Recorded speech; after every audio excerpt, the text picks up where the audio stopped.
scary. It's the sort of crash that electronics, you know, with all the layers of good electronics they got on the bikes, it can't stop because you're going in there, lean over, close throttle, you're expecting problems from the front, not the rear, and for it to come around there, launch him at probably the worst place on the circuit. Yeah, he's so lucky to get away with it. Yeah, thanks, Simon. Sector 2 is probably one of the fastest individual sectors, not just around Mandalika, but on the entire 21 World Championship calendar. It was a Sector 2 that even Marc Marquez talked about in the pre-season test, where he was a little bit cautious and conservative going through there because of the high-speed nature of it, and you don't really hear those words coming out of a guy like Marc Marquez. He rides like the devil. Talking of the devil, here's El Diablo in this specially arranged practice start session. No dramas for him. As we mentioned, the 1:32.001 means he topped FP2. He's on pole after the end of Q2, and he's going to go into the race full of confidence after topping that really dramatic warm-up session. Marc Marquez had the massive moment earlier on going through turn 10, and then, like Simon said, there's no electronic aids in the world that are going to save him from that horrendous high side at high speed going through turn number 7. I'll tell you what, Lewis, every time we've seen Fabio Quartararo launch that M1 this weekend, he has absolutely nailed it. If the Ducati are going to ambush him, they're going to have some really good starts. Yeah, and Quartararo, he's identified from a very early stage just how important the start of the Grand Prix is here this afternoon. If Quartararo gets the start, as we see Marc Marquez thankfully up on his feet, understandably I think a little bit shaken. He's just out the back of the Repsol Honda box, but on the back of a scooter, so I wonder if he's heading down for some medical checks. But yeah, Fabio Quartararo, if he can get the start right, you'd imagine he's going to be very, very difficult to dislodge from the front of the Grand Prix. He's got a rhythm and a race pace that is very, very difficult to match. Marc Marquez having a little bit of a chat there. He seems relatively, I suppose, relatively under the circumstances, relatively calm with what's happened as he discusses why. Here's another look at it then. Marc Marquez a little bit wide then into 6. This is 7 coming up now. And as the rear comes round, Marc Marquez is vaulted up in the air. That is such a violent crash. Here he goes, and look at this. This is a 4th gear corner.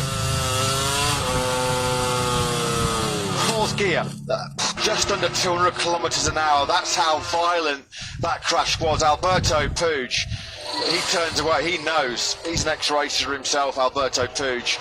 I don't care who you are, I don't care how good you are as a rider like Marc Marquez is, that is going to have a massive impact on your confidence going into the Grand Prix. We saw there Dr. Angel Chartra coming down to the back of the Repsol Honda garage just to have an initial check and chat with Marc Marquez as he heads off to the medical centre. Let's hope for Honda's sake, and let's hope for the fans' sake. Of course, Marc Marquez, so popular in this part of the world, he is like a rock star. We saw the great reception the Motogp riders got with President Dukawi here pre-race. Well, there was tens of thousands of fans lining the streets in Jakarta just a few days ago. So let's hope for the show and for the fans' sake. They've waited so long for MotoGP that one of the main men in the championship, Marc Marquez, is fit enough to ride. We saw a lot of riders, didn't we, at the end of that session and during that session, get ready for the flag-to-flag bike swap. As we said, a few pessimistic weather forecasts around for race time at 3 p.m. Look at that. What a spectacular sight that is. I think for scenery and sort of picture postcard setting, only really Phillip Island runs this place close. I mean, it's just such a stunning location, Lewis. Beautiful, beautiful location, and it looks like we're going to have the crowd that this Grand Prix certainly deserves later on this afternoon. Of course, they've got a home favourite on the front row of the grid in the upcoming Moto3 race as well, an exciting MotoGP race that's likely ahead of us. Of course, the Marc Marquez story dominated the end of that MotoGP warm-up, but a couple of other things just to draw your attention to. Another impressive session for Marco Bezzecchi, who would perhaps have felt he would have been in Q2 yesterday afternoon without that crash in the first session. He was 9th fastest in that first session, as we're going to show you now. Fabio Quartararo continuing to run on the medium front soft rear, expecting to start the Grand Prix on that this afternoon. He was fastest by 4/10 of a second from his former teammate Maverick Vinales. Miguel Oliveira in 3rd ahead of Marc Marquez, whose session of course ended in highly dramatic fashion. Taka Nakagami in 5th ahead of John Zarco, who ran the harder tyres in that session. Bastianini in 7th place ahead of Alex Marquez, Bezzecchi and Aleix Espargaro. Pecco Bagnaia goes from the 2nd row. He was 11th in that session ahead of Paul Espargaro and Jorge Martin. Franco Morbidelli in 14th, and no real signs of light at the end of the tunnel yet for Juan Mir and Suzuki. He was 15th, 4 places ahead of his teammate Alex Rins. They had the Tech 3 rookies of Gardner and Fernandez between them, along with Brad Binder.